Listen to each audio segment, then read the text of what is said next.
Friends, welcome to Shirag Views Guide to Success Path. So first of all உங்கள் எல்லாருக்கும் ரொம்ப ரொம்ப thanks friends. உங்களோட சப்போர்ட்னால தான் இந்த வீடியோ சேனலை நம்ம ஸ்டார்ட் பண்ணியிருக்கோம்.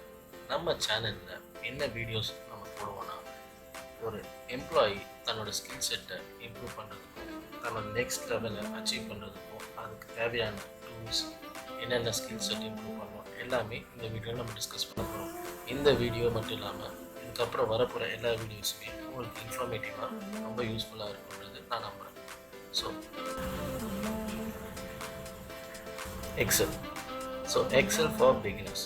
ஒரு பிகினர்ஸ் எக்ஸலை எப்படி யூஸ் பண்ணுறது, எக்ஸல்னா என்ன, எல்லாமே இந்த வீடியோவில் பார்க்கலாம். ஓகே, ஸோ இப்போ எக்ஸல் பார்த்தீங்கன்னா உங்களுக்கு இந்த மாதிரி ஷார்ட்கட் ஐக்கானாக யூஸ் பண்ணி உங்கள் டெஸ்க்டாப்பில் நீங்கள் ஓப்பன் பண்ணலாம். இல்லை நீங்கள் ஸ்டார்ட் மெனு ஓப்பன் பண்ணிவிட்டு உங்களுக்கு ஆல்ஃபபெட்டிக்கல் ஆர்டரில் இருக்கும், அதில் எக்ஸல்னு இருக்கும், அதை கிளிக் பண்ணிங்கன்னா உங்களுக்கு மைக்ரோசாஃப்ட் எக்ஸல் ஓப்பன் ஆகும்.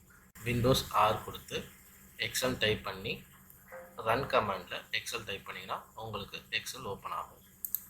இப்போ எக்ஸல் நம்ம ஓப்பன் பண்ணிட்ட பிறகு இப்போது பிளாங்க் ஒர்க் புக், நியூ ஒர்க் புக்கை நம்ம ஓப்பன் பண்ணுறோம். ஸோ ஓப்பன் பண்ணதும் உங்களுக்கு எக்ஸல் இந்த டெம்ப்ளேட்டில் தான் இருக்கும். ஸோ எக்ஸல் பார்த்தீங்கன்னா எப்போவுமே ஒரு கிரிட் டைப்பில் இருக்கும், காலம் வெர்சஸ் ரோவில் உங்களுக்கு அலைன்மெண்ட்டில் இருக்கும். ஸோ இப்போ இந்த எக்ஸல் எதுக்காக யூஸ் பண்ணுறோம் அப்படின்னு பார்த்தீங்கன்னா, டேட்டா சேவ் பண்ணுறதுக்கு, ரிப்போர்ட்டாக க்ரியேட் பண்ணுறதுக்கு, அதை அனலைஸ் பண்ணுறதுக்கு, பிவோட் மூலம் உங்களுக்கு சம்மரைஸ் பண்ணி அதை வந்து ஆவரேஜோ அதோட சம்மோ இல்லை கவுண்ட் அதை பேஸ் பண்ணி நீங்கள் டேட்டா ரெடி பண்ணலாம். இல்லை ஒரு டேட்டாவை நீங்கள் ட்ராக் பண்ணுறதுக்கு யூஸ் பண்ணலாம். ஃபஸ்ட் கிளிப்போர்டில் இருக்க இந்த ஐகான்ஸ் எது யூஸ் பண்ணுறதுன்றதை நான் சொல்கிறேன். நான் சும்மா ஒரு டம்மி டேட்டாவை எடுத்திருக்கேன். இந்த டேட்டாவை வந்து காப்பி பண்ணுறதுக்கு இதில் இருந்து காப்பி பண்ணி நான் அந்த எக்ஸலில் போட்டேன்னா, நீங்கள் காப்பின்னு இங்கே ஒரு ஆப்ஷன் இருக்குது, அதை பேஸ் பண்ணி காப்பி பண்ணலாம். இல்லைனா ஷார்ட்கட் வந்து Ctrl+C கொடுத்தீங்கன்னா இந்த மாதிரி உங்களுக்கு காப்பி ஆயிரும். அதுக்கப்புறம் நீங்கள் மறுபடியும் இன்னொரு எக்ஸலில் போயிட்டு நீங்கள் அதை பேஸ்ட் பண்ணணும்னா Ctrl+V கொடுத்தீங்கன்னா உங்களுக்கு இந்த மாதிரி பேஸ்ட் ஆகும். ஸோ பேஸ்ட் பண்ணதை நீங்கள் இதுலேயே பேஸ்ட் பண்ணாலும் பேஸ்ட் கொடுக்கலாம். நீங்கள் ஒவ்வொரு ஆப்ஷன் இருக்குது, பேஸ்ட் ஸ்பெஷலாகவும் பண்ணலாம், நார்மல் பேஸ்ட்டும் பண்ணலாம், ஃபார்முலாஸாக பேஸ்ட் பண்ணலாம், இல்லை அந்த ஃபார்மேட் எப்படி இருக்கோ அந்த ஃபார்மேட் படியே பேஸ்ட் பண்ணலாம், இல்லை இமேஜாக பண்ணாலும் இமேஜாகவும் பண்ணலாம். இப்போ இங்கே நார்மலாக பேஸ்ட் பண்ணுறேன். மறுபடியும் உங்களுக்கு இதில் இமேஜாக பேஸ்ட் பண்ணணும்னா இமேஜாக பேஸ்ட் பண்ணும்போது உங்களுக்கு இதில் இமேஜ் இருக்குது. ஸோ நார்மலாக பேஸ்ட் பண்ணும்போது நீங்கள் இதில் டேட்டாவை சேஞ்ச் பண்ண முடியும். வேறஸ் இமேஜாக பேஸ்ட் பண்ணிங்கன்னா அதோட இமேஜ் மட்டும் தான் பார்க்க முடியும், அதை எதுவுமே உங்களால் எடிட் பண்ணுறதுக்கு ஆப்ஷன் இருக்காது. ஸோ இந்த எக்ஸலில் இருக்க ஃபாண்ட்டோட டெம்ப்ளேட்டை மாற்றுறதுக்கு உங்களுக்கு இங்கே இருக்குது. ஸோ இந்த ஃபாண்ட் மூலமாக மாற்றலாம். இது எல்லாமே நீங்கள் மவுஸில் தான் பண்ணணும்னு அவசியம் கிடையாது. உங்களுக்கு ஷார்ட்கட்ஸ் இருக்குது. Alt+H கொடுத்தீங்கன்னா உங்களுக்கு இந்த மாதிரி ஷார்ட்கட்ஸ் பாப்பப் ஆகும். நீங்கள் எந்த ஷார்ட்கட்ஸ் யூஸ் பண்ணுறீங்களோ அது மூலிமா நீங்கள் உங்களோட டாஸ்க்கை சிம்பிளிஃபை பண்ண முடியும், உங்கள் டைமையும் சேவ் பண்ண முடியும். ஸோ இப்போ இதில் வந்து பார்த்தீங்கன்னா உங்களுக்கு n நம்பர் ஆஃப் ஃபாண்ட்ஸ் இருக்குது. உங்களுக்கு எந்த ஃபாண்ட்ஸ் பிடிச்சிருக்கோ நீங்கள் அந்த ஃபாண்ட்ஸை யூஸ் பண்ணலாம். உங்களுக்கு நார்மலாக அன்போல்ட் ஆகிடுச்சு. இப்போ மறுபடியும் Ctrl+B கொடுக்குறேன், இப்போ போல்ட் ஆகிருக்கு. ஓகேவா? இப்போ இது இட்டாலிக்காக மாற்றணும், ஸ்லாண்டிங்காக உங்களுக்கு இட்டாலிக் ஸ்டைலில் உங்களுக்கு வந்து வரணும்னா Ctrl+I கொடுத்தீங்கன்னா இட்டாலிக் ஸ்டைலில் இந்த ஃபாண்ட். சிமிலர்லி இப்போ இந்த ஹெட்டிங்கை வந்து நீங்கள் அண்டர்லைன் பண்ணணும்னு நினைக்கிறீங்கன்னா Ctrl+U கொடுத்தீங்கன்னா ஹெட்டிங் வந்து அண்டர்லைன் ஆகும். இல்லை நார்மலாக நீங்கள் இருக்கணும்னா நார்மலாக வச்சு டேட்டாவை நீங்கள் போல்ட் பண்ணணும், இட்டாலிக்காக எப்படி யூஸ் பண்ணணும், அண்டர்லைன் பண்ணுறது தெரிஞ்சுக்கிட்டீங்க. அடுத்தது இப்போ இந்த ஃபோல்டரில் இந்த செல்ஸ்லாம் நீங்கள் பார்டர் கொடுக்கணும். செல்ஸுக்கு வந்து ஒவ்வொன்றுத்துக்கும் பார்டர் கொடுக்கணும்னா நீங்கள் பாட்டம் பார்டர், டாப் பார்டர்னு ஒவ்வொரு ஸ்டைல் இருக்குது. இப்போ எல்லா செல்லுக்குமே பார்டர் கொடுக்கணும், ஆல் பார்டர் கொடுத்தீங்கன்னா இந்த மாதிரி உங்களுக்கு பார்டரை வந்துடும் உங்கள் டாஸ்க்கு. இப்போ ஃபார் எக்ஸாம்பிள் இந்த ஹெட்டிங்கை மட்டும் நீங்கள் கலரிங் கொடுக்கணும், அதுக்கு ஹைலைட் பண்ணணும்னு நினைக்கிறீங்கன்னா இந்த மாதிரி கலரிங் கொடுத்தீங்கன்னா உங்களுக்கு ஹைலைட் ஆகும். ஸோ இந்த இதில் பெயிண்ட் பாக்ஸ் மாதிரி இருக்குது பார்த்தீங்கன்னா, இதை நீங்கள் கிளிக் பண்ணிவிட்டு உங்களுக்கு பிடிச்ச கலரை நீங்கள் செலக்ட் பண்ணிக்கலாம். இது செலக்ட் பண்ண மூலிமா உங்களுக்கு அது கலரிங் சேஞ்ச் ஆகும். அடுத்தது இப்போது கலரிங் வந்து அந்த செல்லுக்கு உண்டான கலரிங் கொடுத்தீங்க. சப்போஸ் அந்த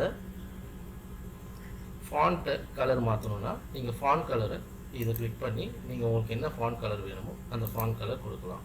ஸோ இப்போ இதோட சைஸை நீங்கள் சேஞ்ச் பண்ணணும் அப்படின்னா உங்களுக்கு வந்து சைஸ் சேஞ்ச் பண்ணுறதுக்கு மேலே இருக்குது இந்த ஏ கேப்ஸில் இருக்குது பார்த்தீங்களா, அப் ஏரோவில்.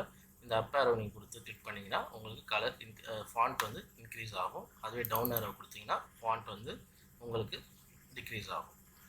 ஸோ ஃபார் எக்ஸாம்பிள் எனக்கு இது வந்து அலைன்மெண்ட் பண்ணணும். அலைன்மெண்ட் இன் த சென்ஸ் உங்களுக்கு வந்து லெஃப்ட்லேயோ இல்லை ரைட்லேயோ அலைன்மெண்ட் பண்ணி தர சொல்லி உங்கள் பாஸ் கேட்குறாங்கன்னா அப்போ அதை எப்படி அலைன்மெண்ட் பண்ணுவீங்கன்னா உங்களுக்கு alignment left, alignment centre, alignment right இந்த 3 ஆப்ஷன் இருக்குது. இதை யூஸ் பண்ணி நீங்கள் அலைன்மெண்ட் பண்ணலாம். யூஸ் பண்ணி பண்ணணுன்னா ஆல்ட் ஹெச் ஏஎல் கொடுத்தீங்கன்னா உங்களுக்கு அலைன்மெண்ட் லெஃப்ட் ஆகும். அதுவே ஆல்ட் ஹெச் ஏசின்னு இருக்குது. ஏசின்னு கொடுத்தீங்கன்னா அலைன்மெண்ட் சென்டர், ஏஆர் கொடுத்தா அலைன்மெண்ட் ரைட். ஸோ இதை பேஸ் பண்ணி நீங்கள் அலைன்மெண்ட் பண்ணலாம். அடுத்தது உங்களுக்கு இப்போது ஃபார் எக்ஸாம்பிள் இந்த செல்லில் இருக்கிற டேட்டாஸ் எல்லாமே உங்களுக்கு எந்த ஆங்கிளில் இருக்கணும். ஃபார் எக்ஸாம்பிள் உங்களுக்கு கவுண்டர் கிளாக் வைஸ் இந்த டைரெக்ஷன்ஸே அது கொடுத்துருக்கோம். ஸோ எந்த டைரெக்ஷன் வேணுமோ நீங்கள் அந்த டைரெக்ஷனில் கிளிக் பண்ணும்போது உங்களுக்கு அதுக்கேற்ற மாதிரி உங்களுக்கு டேட்டா வந்து சேஞ்ச் ஆகிக்கும். ஓகே, உங்களுக்கு அலைன்மெண்ட்டுன்னு கொடுத்துருக்கு. ஸோ அலைன்மெண்ட்காக மட்டும்தான் நீங்கள் யூஸ் பண்ணுவீங்க. சப்போஸ் உங்களுக்கு வந்து இந்த டேட்டாஸ் எல்லாமே உங்களுக்கு ஒரு இந்த செல் சேஞ்ச் ஆகக்கூடாது, இன்க்ரீஸ் ஆகக்கூடாது, ஆனால் இதுக்குள்ளேயே உங்களுக்கு இருக்கணும்னு நினைக்கிறீங்க. அப்போது நீங்கள் ரேப் டெக்ஸ்ட் கொடுத்தீங்கன்னா இந்த மாதிரி ஆட்டோ அலைன்மெண்ட் ஆகிருக்கும். இதுவே ரேப் டெக்ஸ்ட் இந்த 2 செல்லுமே உங்களுக்கு மர்ஜ் பண்ணணும் அப்படின்னு நீங்கள் நினைக்கிறீங்க. ஸோ அப்போது மர்ஜ் அண்ட் சென்டர்னு இருக்குது. ஸோ இதை கொடுத்தீங்கன்னா உங்களுக்கு 2 செல்லும் சேர்த்து ஒரே செல்லாக உங்களுக்கு மர்ஜ் ஆகிக்கும். ஸோ அது மூலிமா நீங்கள் மர்ஜ் பண்ண முடியும். ஸோ அலைன்மெண்ட் இப்படி தான் பண்ணுறது. ஸோ இப்போது உங்களுக்கு இந்த டேட் ஃபார்மேட்டில் இருக்கிறத நீங்கள் நம்பராக மாற்றணும்னு நினைக்கிறீங்கன்னா நம்பராக மாற்றுறது. ஸ்டைல்ஸ், இப்போ இந்த ஸ்டைல்ஸ் பார்த்தீங்கன்னா உங்களுக்கு ஃபஸ்ட்டு கண்டிஷனல் ஃபார்மேட்டிங் இருக்குது. ஸோ இந்த கண்டிஷனல் ஃபார்மேட்டிங் பார்த்தீங்கன்னா இதுக்கு நான் தனியாகவே ஒரு செஷன் வைக்கிறேன். ஸோ வேல்யூஸாக பேஸ் பண்ணுறது Ctrl+Alt+V கொடுத்தீங்கன்னா வேல்யூஸ்ன்னு வரும். ஸோ அதை பேஸ் பண்ணி நீங்கள் வேல்யூஸாக பேஸ் பண்ணிவிட்டு ஃபார்மேட் டேபிளில் போய்ட்டு இப்போ நீங்கள் ஏதாவது ஃபார்மேட் கொடுக்குறீங்கன்னா ஆட்டோமேட்டிக்காக அது ஃபார்மேட் சேஞ்ச் ஆகும். ஸோ இது இப்போ வந்து டேபிளாக இருக்குது. ஸோ உங்களுக்கு ஏற்ற மாதிரி இந்த ஃபார்மேட்டில் நீங்கள் சேஞ்ச் பண்ணிக்கலாம். அடுத்தது ஃபார்மேட் பண்ணிட்ட பிறகு செல் ஸ்டைல்ஸு, இந்த மாதிரி நீங்கள் ஒரு ஸ்டைலில் அதை மாற்றணும், அந்த செல்லை நீங்கள் மாற்றணும்னு நினைக்கிறீங்கன்னா அந்த செல்லை நீங்கள் இந்த ஸ்டைலில் போய்ட்டு நீங்கள் எப்படி நீங்கள் மாற்றணும்னு நினைக்கிறீங்களோ அதுக்கேற்ற மாதிரி அதை நீங்கள் மாற்றிக்கலாம். சப்போஸ் இப்போது ஒரு செல்லில் நடுவில் நீங்கள் இப்போது இந்த செல்லுக்குள்ள இப்போ நீங்கள் என்னென்ன இன்சர்ட் பண்ணுறதோ டெலீட்டோ ஃபார்மேட்டோ பண்ணுறதோ எப்படின்றத நம்ம பார்க்கலாம். ஸோ இப்போ செல்லில் போய்ட்டு ஒரு இன்சர்ட் செல் கொடுக்குறீங்கன்னா நீங்கள் எங்கே கொடுக்குறீங்களோ அந்த கீழே வந்து அது ட்ராப் டவுன் வந்து ஆட் ஆகிக்கும். காலமாக ஆட் பண்ணுறீங்கன்னா Ctrl+Shift+ கொடுத்தீங்கன்னா உங்களுக்கு காலமாக ஆட் ஆகும். இல்லை நீங்கள் ரோஸ் ஆட் பண்ணணும் அப்படின்னு நினைக்கிறீங்கன்னா Ctrl+Shift+ அந்த ரோஸை செலக்ட் பண்ணிவிட்டு நீங்கள் மறுபடியும் அதே கொடுத்தீங்கன்னா உங்களுக்கு ரோஸ் ஆட் ஆகிடும்.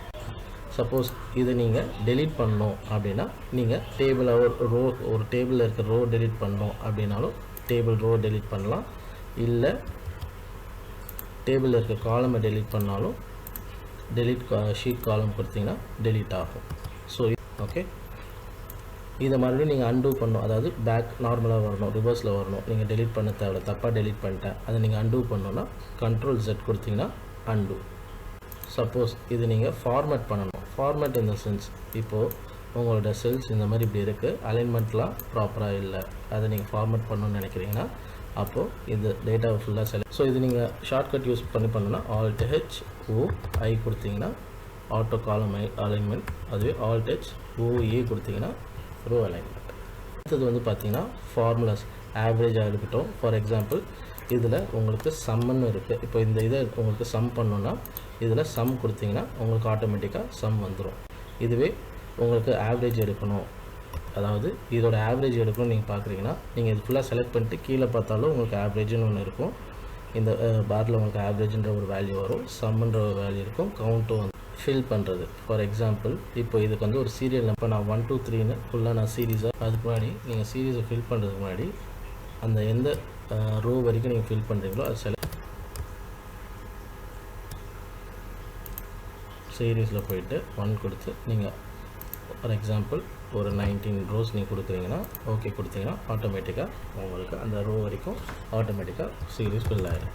இதுவே கிளியர் பண்ணோன்னா கிளியர் ஆல் கொடுத்தீங்கன்னா கிளியர் ஆல் கொடுக்குறதுக்கு நீங்கள் பண்ணலாம். இல்லை டெலீட் கொடுத்து நீங்கள் கிளியர் பண்ணலாம். கிளியர் ஃபார்மேட்ஸ் கொடுத்தீங்கன்னா அதில் இருக்க ஃபார்மேட்ஸ் மட்டும் உங்களுக்கு கிளியர் ஆகுனா கிளியர் ஃபார்மேட்ஸ் கொடுக்கலாம். அதே மாதிரி இதில் ஏதாவது ஹைப்பர் லிங்க் இருக்குது, நீங்கள் ஹைப்பர் லிங்காக பேஸ்ட் பண்ணியிருக்கீங்க அப்படின்னா இந்த ஹைப்பர் லிங்க்கை கிளியர் பண்ணுறதுக்கு நீங்கள் கிளியர் ஹைப்பர் லிங்க் கொடுக்கலாம். இல்லை ஷார்ட் பண்ணுறது அப்படின்றத நான் சொல்கிறேன். Alt+H+O சார்ட்டிங் கொடுத்தீங்கன்னா உங்களுக்கு சார்ட் ஆகும். ஓகே, இதுவே நீங்கள் டிசெண்டிங் ஆர்டரில் சார்ட்டிங் பண்ணணும், அதாவது அசெண்டிங்கில் நான் இப்போ வந்து டிசெண்டிங்கில் பண்ணியிருக்கேன். இதுவே அசெண்டிங்கில் பண்ணணும் அப்படின்னா ஆல்டேட் எஸ்எஸ் கொடுத்தனா உங்களுக்கு அசெண்டிங்கில் செலக்ட்